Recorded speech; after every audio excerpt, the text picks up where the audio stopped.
ചിലയിടത്തൊക്കെ പ്രതിഷേധം ഫലം കാണുന്നുണ്ട്. എറണാകുളം ജനറൽ ആശുപത്രി MICUവിലെ പണിമുടക്കിയ AC യെപ്പറ്റി ഇന്ന് രാവിലെ നമ്മൾ പറഞ്ഞിരുന്നു. ആ AC മാറ്റി സ്ഥാപിക്കാനുള്ള നടപടി ആരോഗ്യവകുപ്പ് തുടങ്ങിയിട്ടുണ്ട്.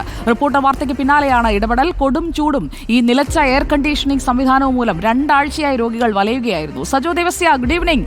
രാവിലെ നമ്മൾ ഈ AC ഒന്ന് നന്നാക്കിക്കൂടെ എന്ന് ചോദിച്ചത് ആരോഗ്യവകുപ്പ് കേട്ടെന്ന് തോന്നുന്നു.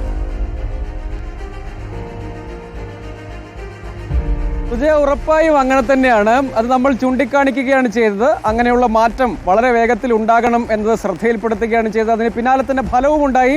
അവിടെ AC മാറ്റി സ്ഥാപിക്കാനുള്ള പ്രവൃത്തി ആരംഭിച്ചിട്ടുണ്ട്. ഇന്ന് തന്നെ അത് പൂർത്തീകരിക്കും എന്നാണ് നമ്മൾ ഇപ്പോൾ മനസ്സിലാക്കുന്നത്. പരമാവധി വേഗത്തിൽ സ്ഥാപിക്കുന്നത് സംബന്ധിച്ച സാങ്കേതിക നടപടിക്രമങ്ങൾ ഒക്കെ ഉണ്ട്. അതവിടെ നടക്കുന്നുണ്ട്. അത് വേഗത്തിൽ ഇന്നുകൊണ്ട് ഒരുപക്ഷെ പൂർത്തീകരിക്കും, അല്ലെങ്കിൽ നാളെയോടുകൂടി അത് പൂർത്തീകരിക്കും എന്നാണ്. കാരണം ഒരു 2 ആഴ്ചയോളം ആകുന്നു എറണാകുളം ജനറൽ ആശുപത്രി MICUവിലെ AC തടസ്സപ്പെട്ടിട്ട് അല്ലെങ്കിൽ നിലച്ചിട്ട്. അപ്പോൾ നമുക്കറിയാം അത് അടച്ച റൂമാണ്, വിൻഡോ ഇല്ല, വായു സഞ്ചാരം തന്നെ കുറവായിരിക്കും. അങ്ങനെ ഒരു സ്ഥലമാണ്. ക്രിട്ടിക്കൽ രോഗികളാണ്, ഗുരുതരാവസ്ഥയിലുള്ള രോഗികളാണ്. ഒരു ഫാനൊക്കെ വെച്ച് അഡ്ജസ്റ്റ് ചെയ്തിരിക്കുകയായിരുന്നു. പക്ഷേ ഇൻഫെക്ഷനൊക്കെ ബാധിക്കും നമുക്കറിയാം. അങ്ങനെ വളരെ യുദ്ധകാല അടിസ്ഥാനത്തിൽ അത് അവിടെ നിലച്ചപ്പോൾ തന്നെ ഇത്രയും സമയം കാത്തിരിക്കേണ്ട കാര്യം ഉണ്ടായിരുന്നില്ല. നിലച്ചപ്പോൾ തന്നെ ഇടപെടൽ അവിടെ സൂപ്രണ്ട് തലത്തിൽ തന്നെ നടത്താമായിരുന്നു.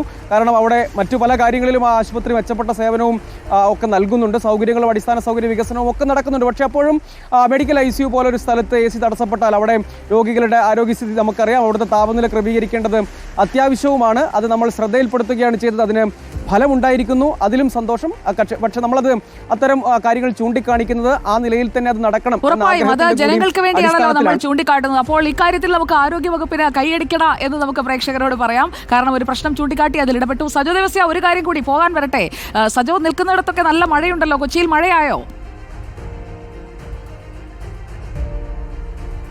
സുജയ, നല്ല മഴയാണ്. നഗരമേഖലയിൽ ഒരു ഏതാണ്ട് കുറച്ച് സമയമായിട്ടുണ്ട് നല്ല മഴ പെയ്യുന്നുണ്ട്. ഇപ്പോൾ മഴയുടെ കട്ടി ഒരു അല്പം കുറഞ്ഞിട്ടുണ്ടെങ്കിലും മിക്കവാറും ഇടങ്ങളിൽ നല്ല മഴ. കഴിഞ്ഞ ദിവസങ്ങളിലും മഴയുണ്ടായിരുന്നു. കട്ടി കുറഞ്ഞ അല്ലെങ്കിൽ കുറഞ്ഞ അളവിലുള്ള മഴ ലഭ്യമാകുന്നുണ്ടായിരുന്നു. പക്ഷേ ഈ ഹ്യൂമിഡിറ്റിയുടെ കാര്യത്തിൽ മറ്റ് സമയങ്ങളിൽ മാറ്റമൊന്നുമില്ലെങ്കിലും മഴ ലഭ്യമാകുന്നുണ്ട്. ഇന്നലെയും മഴ പെയ്തു, ഇന്നും കുറച്ചധികം സമയമായിട്ട്, അതായത് ഏതാണ്ട് ഒരു 10-20 മിനിറ്റ് ആയിട്ട് നല്ല മഴ കിട്ടുന്നുണ്ട്. ഓക്കെ, നമ്മൾ സ്റ്റുഡിയോയിൽ നിൽക്കുന്നതുകൊണ്ട് ഈ മഴയൊന്നും കാണുന്നില്ല. ഇവിടെയുള്ള കുറേ പേർ മഴ വന്നപ്പോൾ പുറത്തേക്ക് പോയതാണെന്ന് തോന്നുന്നു മഴ ആസ്വദിക്കാൻ. ഇവിടെ എൻ്റെ മുന്നിലുണ്ടായിരുന്ന കുറേ പേരെയും ഇപ്പോൾ കാണുന്നില്ല. പലയിടങ്ങളിലും മഴ പെയ്യുന്നുണ്ട് എന്നുള്ള സന്ദേശങ്ങളും വരുന്നുണ്ട്. അപ്പോൾ ഈ വേനലിൽ ഒരു മഴ നല്ലതല്ലേ? മഴയൊക്കെ ഇഷ്ടപ്പെടാത്ത ആരാ ഉള്ളത്?